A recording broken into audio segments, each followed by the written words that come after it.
आप देख रहे हैं ईस्टर्न टाइम्स न्यूज़ चैनल। बिल्कुल निसार, ये तहरीर मुसन्निफ के अंदर जमा होते हुए उन हैरानियों, शर्मिंदगियों और फिक्री उलझनों का एतराफ़ है जिसे वो बरसों तक ज़बान न दे सके। ये प्रोफेसर खालिद सईद के हवाले से एक ऐसा आईना है जिसमें आज़ादी, ग़ुलामी, खौफ और सरकशी के अक्स एक साथ दिखाई देते हैं। ये मुकालमा मैंने प्रोफेसर खालिद सईद की याद में लिखा है, लेकिन ये सिर्फ एक याददाश्त नहीं है। ये मेरे अंदर कई दहाइयों से जमा होते हुए सवालात, हैरानियों, मोहब्बतों, शर्मिंदगियों, दुखों, फिक्री उलझनों और एतराफ़ात की वो तय है जिसे मैं बहुत अरसे तक पूरी तरह ज़बान नहीं दे सका। प्रोफेसर खालिद सईद मेरे लिए महज एक उस्ताद, दानिश्वर या नफ्सियात और फ़लसफ़े के क़ारी नहीं थे।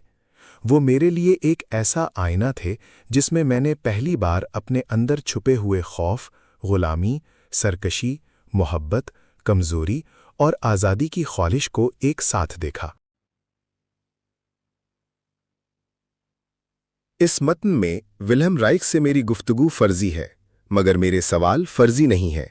ये सवाल मेरे अपने हैं। ये मेरे तजर्बे, मुशाहिदे, सहाफ़त, दोस्ती, तन्हाई, माशी बेयकीनी, गिग वर्कर होने के आज़ाब, मोहब्बतों, जिनसी जज्बाती आज़ादी, रज़ामंदी, फेमिनिज़म, मिडिल क्लास फ़ाशिज़म, तरक्की पसंद मुनाफ़िक़त और पोस्ट मॉडर्न अहद के इब्हाम से पैदा हुए हैं।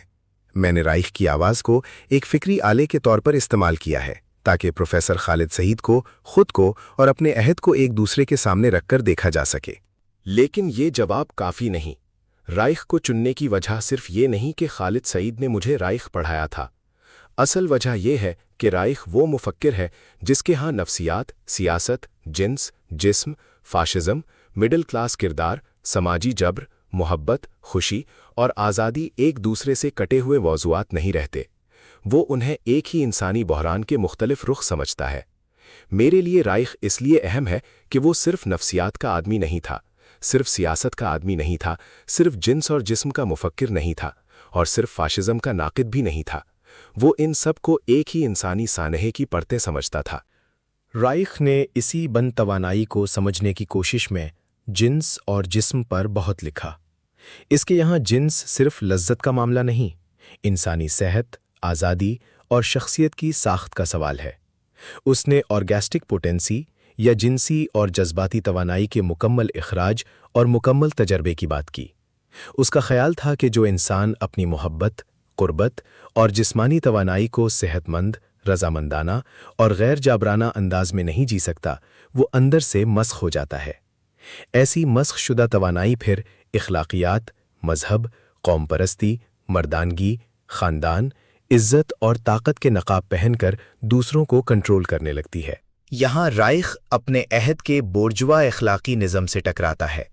उसने जिनसी आज़ादी की बात की, मगर जिनसी बेराहरवी के आमियाना मानी में नहीं। उसके नज़दीक आज़ादी का मतलब जब्र से निजात, रज़ामंदी, जिस्म की सच्चाई, मोहब्बत की दियानत और शख्सियत की सेहत था। वो समझता था कि जिस समाज में बच्चों, नौजवानों, औरतों, मज़दूरों और आम इंसानों की फितरी ख्वाहिशात को जुर्म, गुनाह या शर्म बना दिया जाए, वहाँ आज़ाद शहरी पैदा नहीं होते। वहाँ फरमाबरदार, खौफज़दा, अंदर से टूटे हुए और बाहर से जारी इंसान पैदा होते हैं।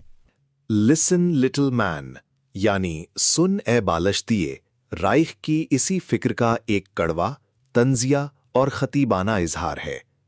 इसमें राइख आम आदमी से खिताब करता है, मगर उसे रोमानवी मासूमियत के साथ नहीं देखता। वो इस आम आदमी को झंझोड़ता है जो अपनी ग़ुलामी का रोना भी रोता है और अपने ग़ुलाम रखने वालों की परस्तिश भी करता है, जो आज़ादी चाहता है मगर आज़ाद इंसान से नफ़रत करता है, जो बड़े ख्वाबों से डरता है मगर छोटे इख्तियार पर जुल्म करने लगता है, जो इनकलाबी नारा भी लगा सकता है और अपने घर, दफ्तर, जमात, हल्के या इदारे में एक छोटा फ़ाशिस्ट भी बन सकता है। डॉक्टर खालिद सईद ने जब मुझे सने बालिश्तिये पढ़ने को दी तो वो मुझे महज एक किताब नहीं दे रहे थे, वो मुझे एक तशखीसी आला दे रहे थे। वो चाहते थे कि मैं अपने अंदर भी देखूं, अपने शहर में भी, अपने सियासी व अदबी हलकों में भी, अपने पेशे में भी और उन तरक्की पसंद नकाबों के पीछे भी जिनके अंदर कभी कभी سب سے زیادہ خوفزدہ، حاسد، ہوس زدہ اور آمرانہ آدمی چھپا بیٹھا ہوتا ہے۔ رائخ کا ایک اور اہم تصور جذباتی تعاون ہے۔ اس سے مراد وہ اجتماعی نفسیاتی بیماری ہے جس میں بیمار آدمی اپنی بیماری کو صحت سمجھتا ہے اور صحت مند آدمی کو خطرہ۔ ایسا آدمی محبت کو بے راہ روی، آزادی کو بدتمیزی، خوشی کو سطحیت، سوال کو گستاخی اور تخلیق کو سنکی پن سمجھتا ہے۔ وہ خود اندر سے مردہ ہوتا ہے، اس لیے زندہ انسانوں سے نفرت کرتا ہے۔ وہ خود آزاد نہیں ہو پاتا، اس لیے آزاد انسان کو گرانا چاہتا ہے۔ جذباتی تعاون کا شکار آدمی صرف اپنے گھر یا دفتر کو نہیں، پورے سماج کو بیمار کرتا ہے۔ یہاں رائخ کو سمجھتے ہوئے احتیاط لازم ہے۔ رائخ کے ابتدائی کام خاص طور پر کردار کا بکتر، جسمانی نفسیات، جنسی جبر، فاشزم کی عوامی نفسیات اور مڈل کلاس کردار پر اس کی بصیرتیں آج بھی فکری طور پر اہم ہیں، لیکن آرگون سے متعلق اس کے سائنسی دعوے شدید اختلاف، تنقید اور تنازع کا موضوع رہے۔ امریکہ میں فوڈ اینڈ ڈرگ ایڈمنسٹریشن نے اس کے آرگون آلات کے خلاف کارروائی کی، اس کی کتابیں اور آلات ضبط ہوئے، بعض مواد جلایا گیا اور بالآخر عدالتی حکم کی خلاف ورزی کے تناظر میں اسے جیل جانا پڑا۔ 3 نومبر 1957 کو وہ لوئس برگ فیڈرل پینیٹینشری میں مر گیا۔ رائخ کی موت میرے لیے صرف ایک شخص کی موت نہیں، بلکہ اس سوال کی موت بھی ہے جس سے ریاستیں، ادارے اور نظریاتی اشرافیہ ہمیشہ ڈرتی ہیں۔ انسان کو اس کے جسم، اس کی خواہش، اس کی محبت، اس کی خوشی، اس کی آزادی اور اس کے سوال کے ساتھ آخر کس حد تک جینے دیا جائے گا؟ رائخ کی زندگی میں غلطیاں بھی تھیں، مبالغے بھی، سائنسی تنازعات بھی، شخصی پیچیدگیاں بھی، لیکن اس کی فکری جرات سے انکار نہیں کیا جا سکتا۔ اس نے اس جگہ ہاتھ رکھا جہاں سماج سب سے زیادہ درد محسوس کرتا ہے: جنس، جسم، اختیار، آمرانہ خاندان، مڈل کلاس خوف، مذہبی اخلاقیات اور فاشزم کے درمیان تعلق۔ رائخ کو چننے کی ایک وجہ یہ بھی ہے کہ خالد سعید خود مجھے بار بار اس طرف دھکیلتے رہے، کبھی سن بالشتیے کے ذریعے، کبھی فاشزم کی نفسیات کے ذکر سے، کبھی اس بات سے کہ مڈل کلاس بالشتیہ تھوڑی طاقت ملنے پر فسطائی بن جاتا ہے، اور کبھی اس انداز سے کہ وہ انسان کی خوشی، محبت، اختیار اور جسمانی اور ذہنی آزادی کو ایک دوسرے سے الگ کر کے نہیں دیکھتے تھے۔ اس لیے اس مکالمے میں رائخ صرف ایک تاریخی مفکر نہیں، خالد سعید کی فکری میراث کا ایک زندہ حوالہ ہے۔ میں نے رائخ کو اس لیے بلایا کہ خالد سعید کو سمجھنے کے لیے مجھے ایک ایسے گواہ کی ضرورت تھی جو استاد کی روشنی کے ساتھ اس کی بے بسی کو بھی دیکھ سکے، جو محبت کے ساتھ جنس، آزادی کے ساتھ جسم، نظریے کے ساتھ روزمرہ ذلت اور فاشزم کے ساتھ مڈل کلاس نفسیات کو بھی پڑھ سکے۔